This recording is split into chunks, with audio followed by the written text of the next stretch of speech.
I'm really interested in finding out the canonical, what makes something good today? In other words, what makes the work of X architect or Y architect good or bad? What is the quality that we're calling interesting or whatever?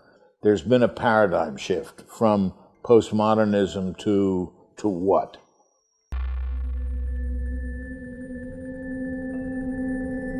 The front line today, for me, is within the system of architectural education. The loss of authority. We do not have a disciplinary model that suits the students and paradigms of today, okay? What is that model? I haven't the answer. And therefore I teach the past rather than the present, because the present is very problematic.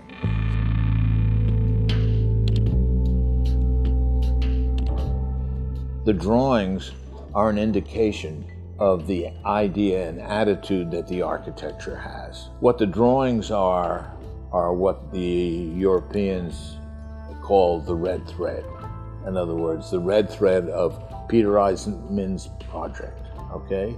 And they are the trace and record of what I was thinking in 1965, in 1975, 85, etc. That's the red thread of my teaching, my building, my writing.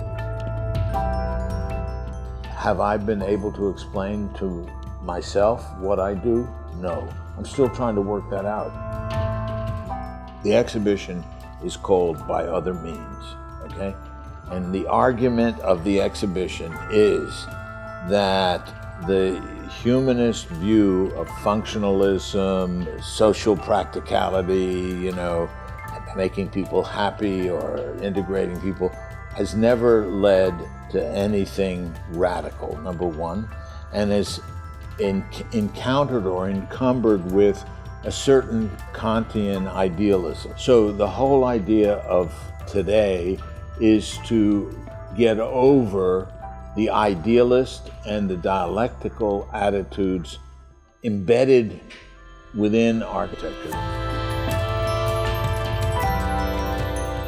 What my architecture demands is when somebody goes in order to understand what the meaning of these things are, they have to stop and concentrate, right? The minute they have to concentrate, they are in a much different frame of reference than existing power structures. What we're saying is that this kind of an architecture that we're talking about stops the clear relationship between platitudes from power to people.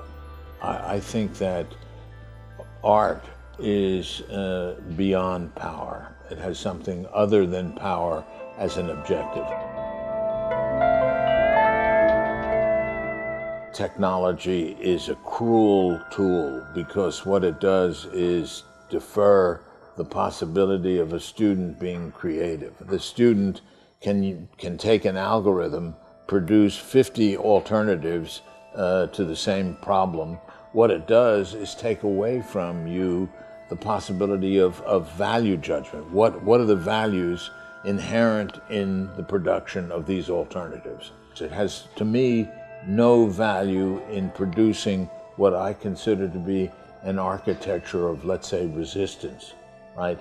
There's no algorithm for resistance. That comes from reading philosophy, reading comparative literature. To me, to be an architect, you have to be educated. And what you would take on a desert island if you're an architect is not a computer. You take 10 books.